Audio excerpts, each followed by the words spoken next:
Hi everyone, welcome back. ನೀವು ನೋಡುತ್ತೀರಾ student solution YouTube channel. ಸರ್ಕಾರ ಖಾಲಿ ಇರುವ ಹುದ್ದೆಗಳನ್ನು ವಿಧಾನಸಭೆಯಲ್ಲಿ ಮಾಹಿತಿ ಕೊಟ್ಟಿದ್ದಾರೆ. ಮತ್ತೆ ಲೈಕ್ ಒಂದು ಸ್ಮಾಲ್ ನೋಟಿಫಿಕೇಶನ್ ತರ ಕೂಡ ಬಿಟ್ಟಿದ್ದಾರೆ. ಲೈಕ್ ನೇಮಕಾತಿ ಏನೆಲ್ಲ ಇದೆ, ನೆಕ್ಸ್ಟ್ ಮುಂದಿನ 30 ದಿನಗಳಲ್ಲಿ 56,000ಕ್ಕೂ ಹೆಚ್ಚು ನೇಮಕಾತಿ ಪ್ರಕ್ರಿಯೆ ಬಗ್ಗೆ ಮಾಹಿತಿ ಕೊಟ್ಟಿದ್ದಾರೆ.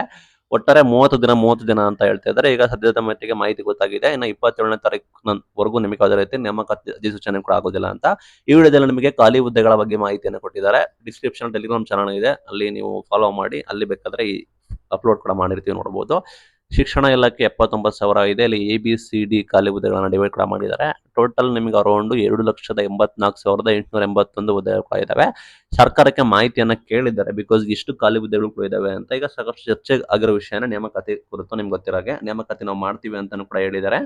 ಲೈಕ್ ಆ ನಿಟ್ಟಿನಲ್ಲಿ ಡಿಲೇ ಆಗ್ತಾ ಬರ್ತಾ ಇದೆ. ಈಗ ಒಟ್ಟು ಹುದ್ದೆಗಳ ವಿವರ ಕೊಟ್ಟಿದ್ದಾರೆ. ಶಿಕ್ಷಣ ಇಲಾಖೆ 80 ಇದೆ, ಆರೋಗ್ಯ ಇಲಾಖೆ 32,000, ಒಳಾಡಳಿತ 28, ಲೈಕ್ ಜಾಸ್ತಿಯಿಂದ ಕಡಿಮೆ ಯಾವ ಇಲಾಖೆ ನೋಡಿ. ಉನ್ನತ ಶಿಕ್ಷಣ ಲೈಕ್ 13,000 ಚಿಲ್ಲರೆ, ಪಶುಸಂಗೋಪನೆ 11, ಕಂದಾಯ 10, ಗ್ರಾಮೀಣಾಭಿವೃದ್ಧಿ 10, ಪರಿಶಿಷ್ಟ ಜಾತಿಗಳ ಕಲ್ಯಾಣ 9,600, ಹಿಂದುಳಿದ ವರ್ಗದ ಕಲ್ಯಾಣ 8,500, ಆರ್ಥಿಕ ಇಲಾಖೆ 7,608, ಕಾನೂನು ನ್ಯಾಯ ಮತ್ತು ಮಾನವ ಹಕ್ಕುಗಳು 7,659, ಕೃಷಿ ಇಲಾಖೆ 6,000. ಈ ರೀತಿ ಇದೆ, ನೀವು ನೋಡ್ಕೋಬಹುದು. ಲೈಕ್ ನಿಮಗೆ ಮಾಹಿತಿ ಇರಲಿ ಅಂತ ಎಷ್ಟು ಲೀಸ್ಟ್ ಅನ್ನ ಬಿಟ್ಟಿದ್ದಾರೆ. ಇಷ್ಟನ್ನು ನೇಮಕಾತಿ ಮಾಡುವ ಸಾಧ್ಯತೆ ಕಡಿಮೆ. ಅಷ್ಟು ಫಂಡ್ ಇದೆಯೋ ಇಲ್ವೋ ಗೊತ್ತಿಲ್ಲ ಸರ್ಕಾರದ ಹತ್ರ.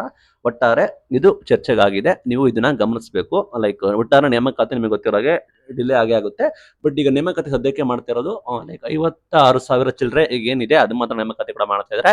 ಇಷ್ಟು ಯಾವಾಗ ಮಾಡ್ತಾರೆ ಗೊತ್ತಿಲ್ಲ. ಬಟ್ ಶಿಕ್ಷಕರ ನೇಮಕಾತಿ 15,000 ನಾವು ಮಾಡ್ತೀವಿ ಅಂತ ಹೇಳ್ತಾ ಇದ್ದಾರೆ. ಪಶು ಇಲಾಖೆದು ಒಂದು 5,000 ಇದೆ, ಅದನ್ನು ಮಾಡ್ತೀವಿ ಅಂತ ಹೇಳ್ತಾ ಇದ್ದಾರೆ. ಇನ್ನು ಬೇರೆ ಬೇರೆ ಇಲಾಖೆದು ಕೂಡ ಬಾಕಿ ಇದೆ, ಅದು ಹಂತವಾಗಿ ಆಗುತ್ತೆ. ಅಟ್ ಎ ಟೈಮ್ ನಿಮಗೆ ಇಷ್ಟು ಕೂಡ ಫಿಲ್ ಅಪ್ ಮಾಡಕ್ ಆಗೋದಿಲ್ಲ.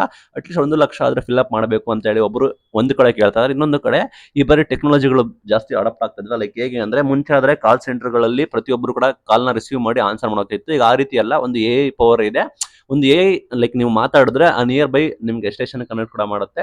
ಹಾಗಾಗಿ ಅಲ್ಲಿ ಕನೆಕ್ಟ್ ಮಾಡೋದಕ್ಕೆ ಒಬ್ಬ ವ್ಯಕ್ತಿ ಇರ್ತಾರಲ್ಲ, ಆ ವ್ಯಕ್ತಿ ಕೆಲಸ ಬೇಕಾಗಿಲ್ಲ. ಆ ರೀತಿ ಟೆಕ್ನಾಲಜಿಗಳು ಅಪ್ಗ್ರೇಡ್ ಆದ ನಂತರ ನಿಮಗೆ ಕೆಲಸದ ಸಂಖ್ಯೆ ಕೂಡ ಕಡಿಮೆ ಆಗ್ತದೆ ಅಂತೇಳಿ ಇನ್ನೊಂದು ಕಡೆ ಆರೋಪ ಕೂಡ ಬರ್ತಾ ಇದೆ. ಇದು ಇವತ್ತಿನ ವಿಡಿಯೋ. Thank you.